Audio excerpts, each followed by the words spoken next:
Yo l'équipe, bienvenue sur la chaîne Speed Webtoon, chaîne où on parlera essentiellement de Webtoon, donc j'espère que ça vous plaira. On attaque fort la première vidéo avec 4 Webtoons où le héros faible devient surpuissant, les frérots se raident. Donc, let's go! Auto Hunting. Ce Webtoon est vraiment sous-estimé, c'est une dinguerie. On a un héros badass, un monde fantastique mystérieux, des personnages intrigants et un pouvoir hyper bien expliqué. Mais on y reviendra. Ce webtoon m'a vraiment mis une claque sans déconner. On va suivre Oh Youm-sung, un jeune homme tout à fait banal qui se fait larguer par sa copine, car elle ne le trouve pas assez bien pour elle, du fait de son statut social. Il est travailleur à mi-temps dans un restaurant. Lorsqu'il parlera alors de sa séparation à son père, un étrange monstre va se mettre à les attaquer. Un kaiju. Aussi bizarre que ça puisse paraître, une fenêtre apparaîtra alors devant Oh Youm-sung, avec écrit dessus Automode. Et quand il l'activera, le corps de notre protagoniste va se mettre alors à bouger tout seul et maîtriser le monstre. Car en réalité, il ne le savait pas encore, mais le pouvoir qu'il venait d'activer était en fait un mode de combat automatique, analysant l'adversaire et cherchant les meilleures tactiques et les meilleurs mouvements pour vaincre l'adversaire, en prenant en compte la condition physique de l'autre pour gagner le combat. Ouais, faut avouer que c'est complètement cheaté, bordel. C'est un code de triche là. Mais bon, plus rien n'est étonnant dans ce monde, puisqu'en effet, le monde dans lequel vit notre protagoniste est tous les jours attaqué par des monstres plus ou moins forts, classés par nombre d'étoiles qui sortent d'une fissure géante. Un nouveau métier est alors arrivé sur le devant de la scène, le métier de chasseur. Notre héros, qui jusqu'ici n'avait jamais été particulièrement plus fort que ça, n'avait logiquement jamais songé à ce métier. Mais avec sa nouvelle capacité, il se décida alors à passer le test pour devenir chasseur, qui ne sera pas de toute tranquillité. Ce que j'ai le plus apprécié dans ce webtoon, c'est justement l'évolution du héros. On va le voir très vite se renforcer musculairement, mais également renforcer son pouvoir, et tout est super bien expliqué. Il y a vraiment une logique devant tout ce surnaturel. Petit à petit, il débloque des nouvelles compétences comme l'inventaire, le changement de mode de combat, et parfois même, il devra s'entraîner pour arriver à un nouveau stade. Et ça, c'est très shonen, j'adore. En somme, super webtoon, un des meilleurs que j'ai lu, vous devez absolument le lire. Solo Leveling. Ah, j'étais obligé. Je suis désolé, mais la propagande n'est jamais finie. Et oui, si vous hésitez encore à lire Solo Leveling, mais foncez direct. Nous suivrons Sung Jin-woo, un jeune homme qui, un peu comme dans Dice, est petit et moche. Mais lui vit dans un monde totalement fantastique, où existent des mages qui ne naissent pas égaux, puisqu'ils ont des grades différents, allant jusqu'au rang S. Et vous vous en doutez je pense, mais oui la couille c'est que Sung est un rang E.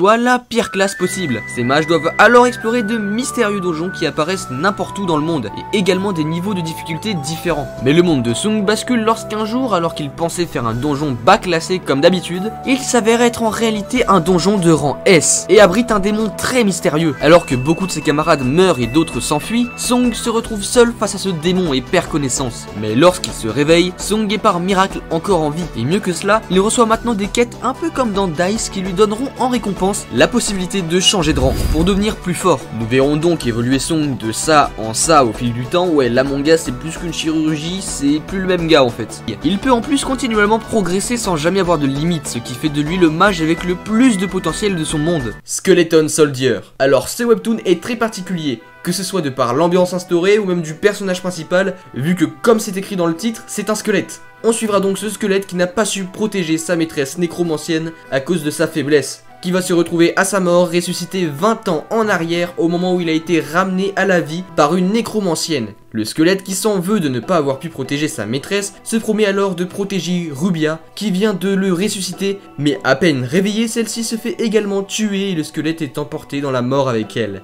Mais une fois encore, le squelette se réveille, au même endroit. En réalité, le squelette ne peut pas mourir. Son pouvoir lui permet de toujours ressusciter. Mais une chose est sûre, en tout cas, à chaque mort, il garde toutefois l'expérience qu'il avait prise avant sa mort, et ne peut donc de ce fait que devenir plus fort. On suivra donc l'évolution d'un squelette solitaire qui ne peut mourir, devenir de plus en plus fort, et qui essaiera de trouver des infos pour retrouver sa maîtresse qui va mourir dans 20 ans, dans le but de la sauver. Franchement, je suis fan. Le héros est bien bresson comme il faut et devient de plus en plus badass. On apprend petit à petit de plus en plus à son sujet, au même rythme que lui-même apprend à ressentir des sentiments, et c'est génial à lire. J'ai surkiffé suivre les aventures de ce petit squelette qui fera tout pour sauver sa maîtresse. The Gamer. Ce webtoon est, je pense, de la liste celui où on arrivera le plus à s'identifier, car le protagoniste est un étudiant lambda comme on l'a tous été, à une exception près, sa vie est un jeu vidéo. Je m'explique, il a une compétence qu'il croit unique lui permettant de voir au-dessus des têtes de ses camarades, leur niveau et chaque action du quotidien lui est rendue sous forme de quête, lui faisant gagner de l'XP,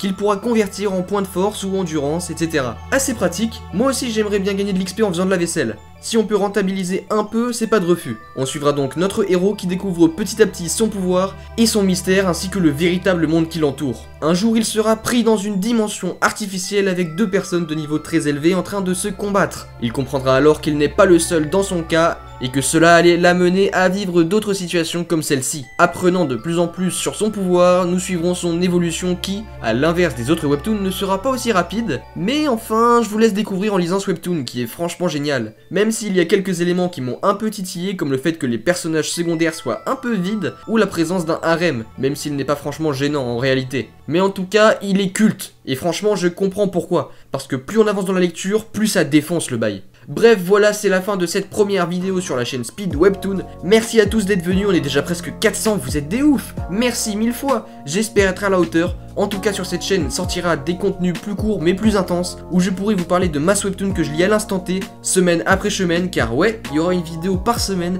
donc je vous conseille d'activer la cloche pour ne rien manquer l'équipe. Janamina.